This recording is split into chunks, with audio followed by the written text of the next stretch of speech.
Hey guys, how's it going? I'm the Duke of Italy, your favorite lo-fi, sleepy music YouTuber. Cause bros, pretty sleepy, and as you could probably tell, I'm in the classic shooting location of yore. It's my best looking location. It's got the contrast that's on this side of the face because the image is flipped, and I'm currently looking at my own gorgeous face right now.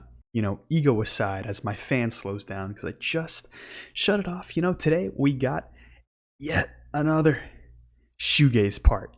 And today, after just two albums, we finished the whole left side of the chart. We've done like a third of the entire chart. Now, I don't know if I mentioned this before, but this chart is not just under Loveless. I'm gonna label it when this eventually does happen with the slow dive portion and the ride portion, but we're still covering the Loveless stuff.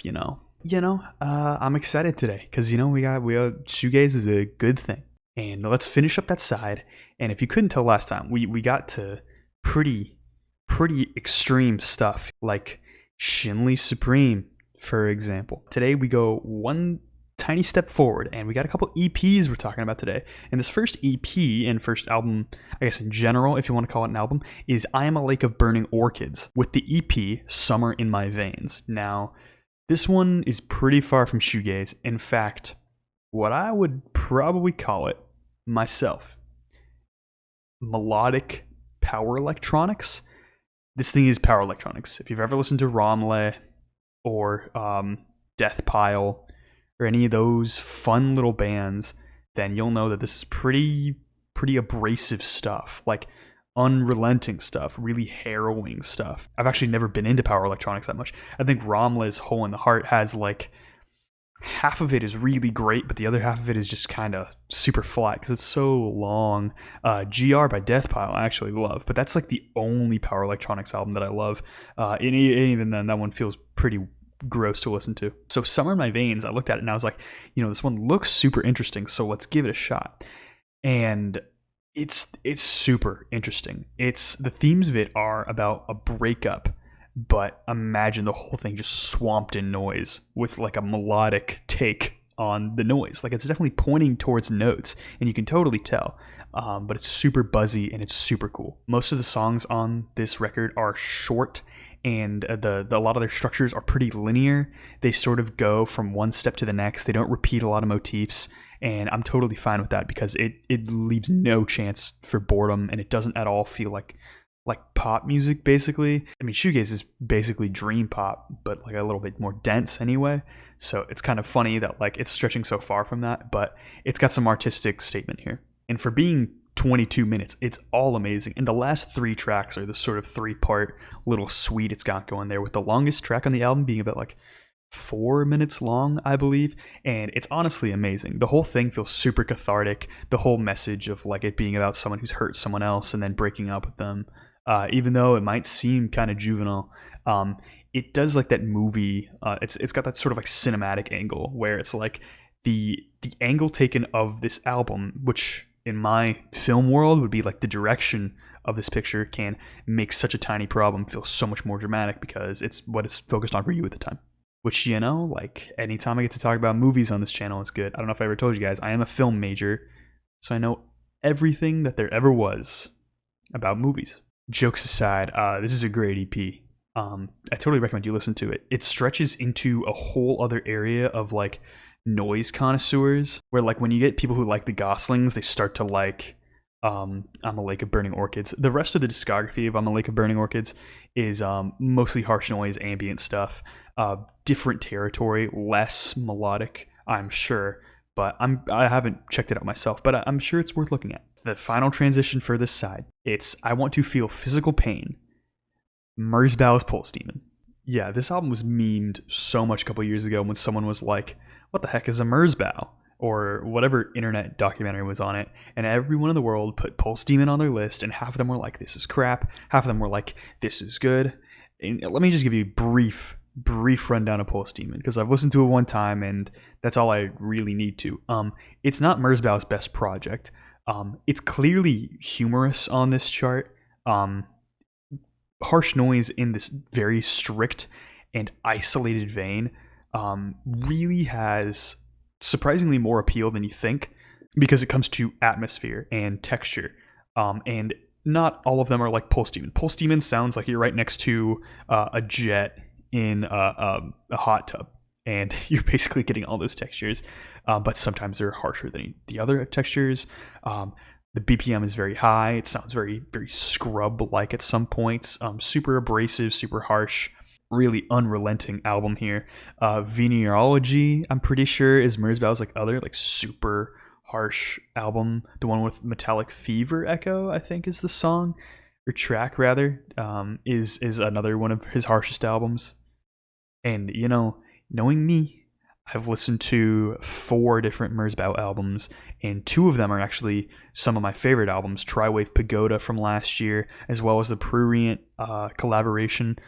I don't know why I'm talking so much about harsh noise. I mean, Pulse Demon's here. I'm gonna say, since the point of the album is to be unrelenting for over an hour, and it's just punching you in the face over and over with pretty much as harsh noise can get, while still being dynamic. It's not quite harsh noise wall.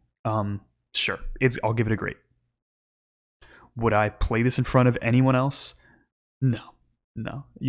Would I even play any Merzbow album in front of anyone else? Maybe Merzbeat. Maybe.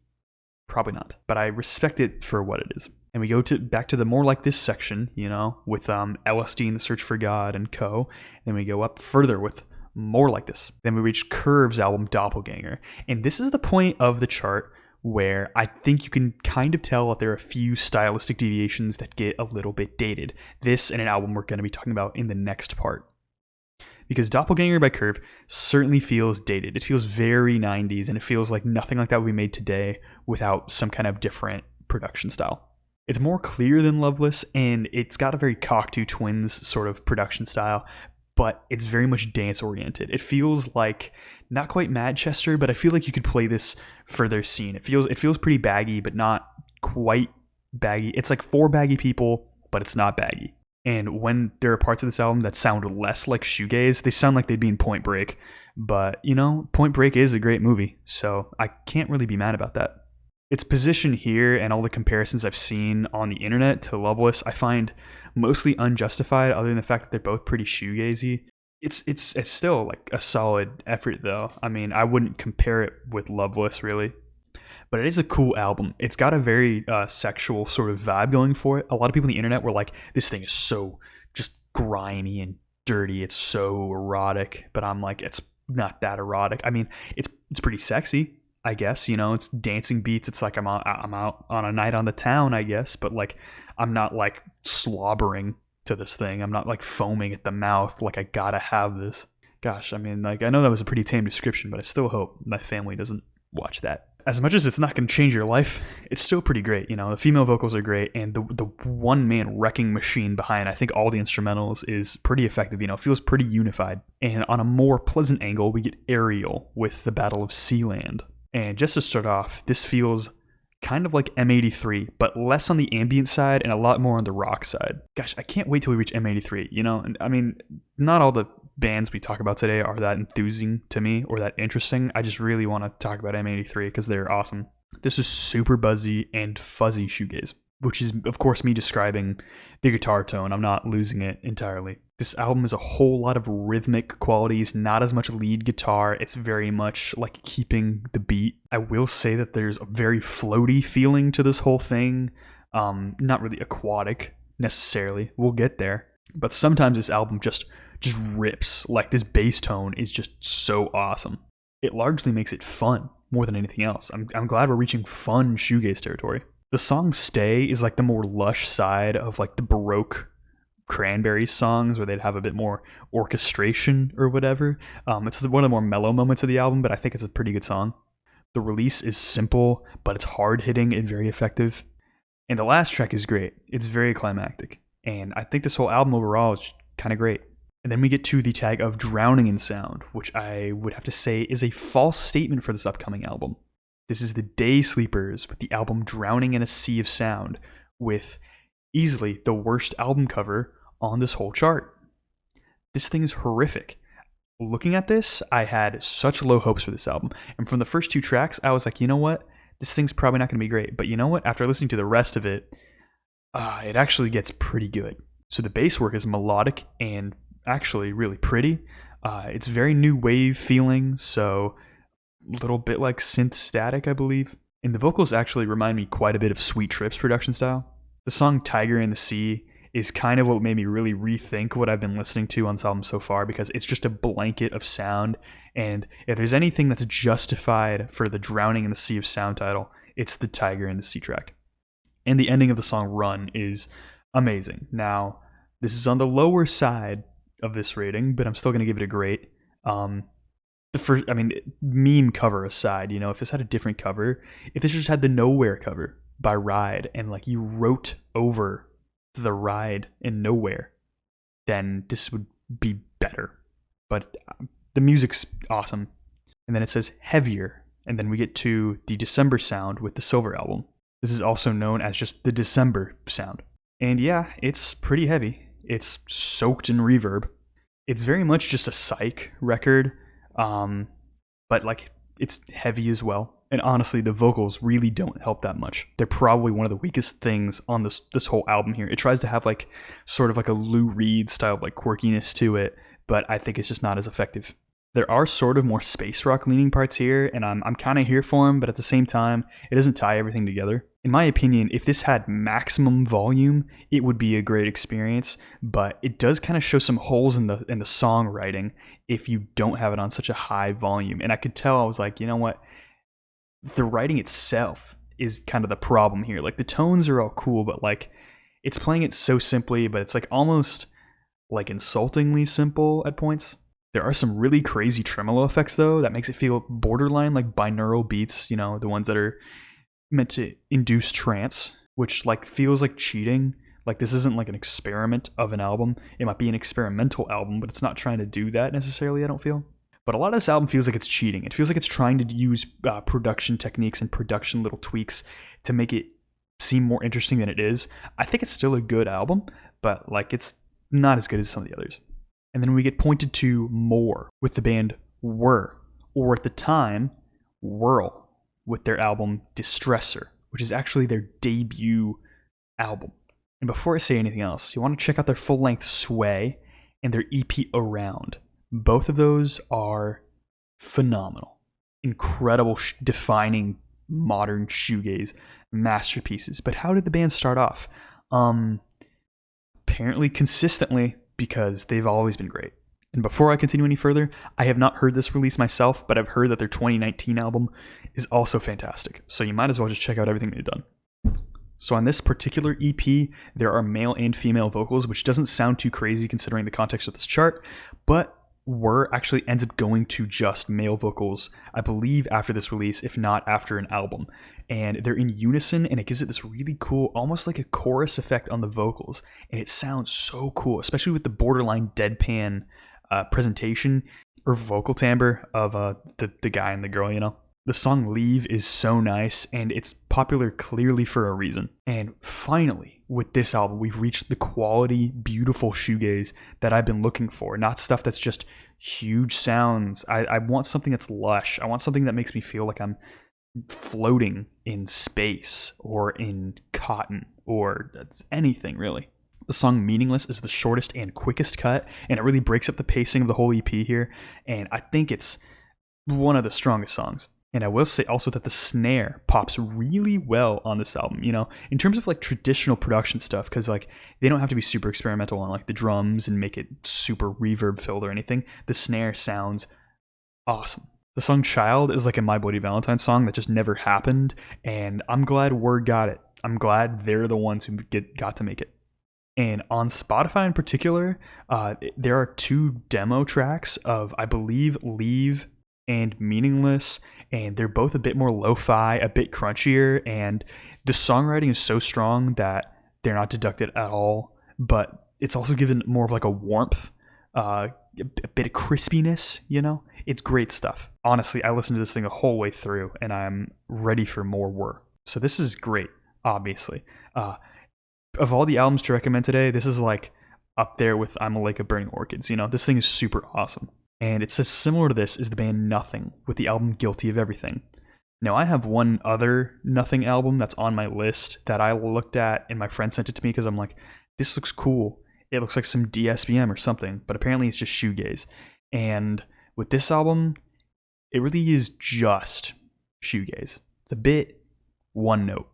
Imagine if Whir got simplified and was less interesting. And this is always why I don't really like that much when charts will have like, give me more like this. It's like, I'd rather move on to something else sometimes, because a lot of these times, these albums that they're being compared to, they're just not as good. You know, there are songs like Somersault that are actually really great and show a bit of character for the band, but I think overall this thing kind of struggles with having an identity. I also will say The Closer is a bit of a dud. It tries to be like this sort of ballad of sorts, and it sounds kind of ugly, but the song B&E is actually really great. So, I mean, you take what you can get. But I'll say this album is good. You know, I did still enjoy it for the most part, even if it's unbearably simple. And then it says darker, sadder, intense. With Coalter of the Deepers, the album is Yukari Telepath. This is a sort of Japanese shoegaze band, and let me tell you, before you guys listen to this and you're like, you just skip what I'm saying, first two songs sound like Deftones. They sound a whole lot like Deftones, and this whole album is not shoegaze.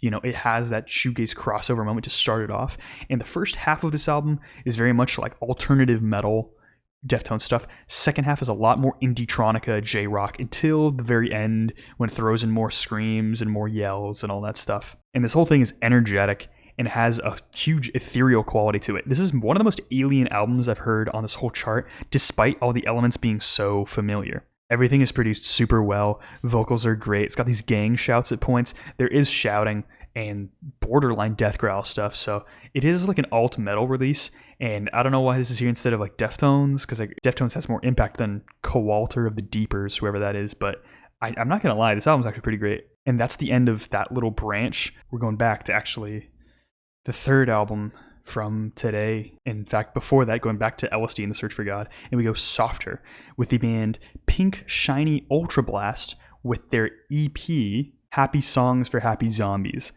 This kind of suffers from the same thing as Nowhere, where it being really simple doesn't help it out, and it's short. It's only 13 minutes long, but in terms of audio quality and texture here, it sounds like if Loveless had like a blanket laid over the whole thing.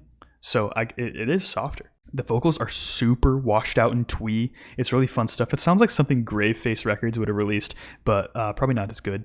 And it feels like it could have been released around the time of Loveless, but it is less dated. It does sound a lot more modern than any of those bands that throw in like Baggy or Manchester or indie rock or like jangle pop. We'll get to jangle pop. It feels less dated than any of those. The song Honeybee is a real highlight here because it is simultaneously the weirdest song, but also the most poppy. I wish I could explain it further, but just listen to it yourself. But if you only listen to full releases, then I don't know. Because I call this thing good, you know? It's pretty generic, but it's pretty effective for what it is. But if you want to pick out a song, just pick out Honeybee. So, you know, another short and sweet shoegaze episode for you guys. Hope you guys are enjoying. I think we got like 2 or 3 more of these and then we're done. I'm glad I'm just pumping these out way faster than math rock. But it feels like things are just going fast. Maybe it's because I'm enjoying this more than math rock. It's kind of hard to say. But anyways, hope you guys are doing well. What do you think of these shoegaze albums? Do you like them? Do you hate them? I'm copying a special little bald man right now. And I don't mean to, because I don't even like his reviews that much. Talk to me about these albums down below. How do you feel about them? Remember when I said I was sleepy earlier? I meant it. But that's about it. If you guys have it in you, I'd appreciate a like and a subscribe. You know, I think we just reached like 230 subscribers or something like that. Crazy, I know, but I'd appreciate like and subscribe. Comments, questions, or concerns all down below. My social media's in the description. My Discord's popping off right now. We're just talking about Blade. We're only talking about Blade. It's all Blade, even though you can talk about whatever music genre you want. We talk about Blade on my music Discord server, but that's about it. Hope you guys are doing well out there. Have a good day.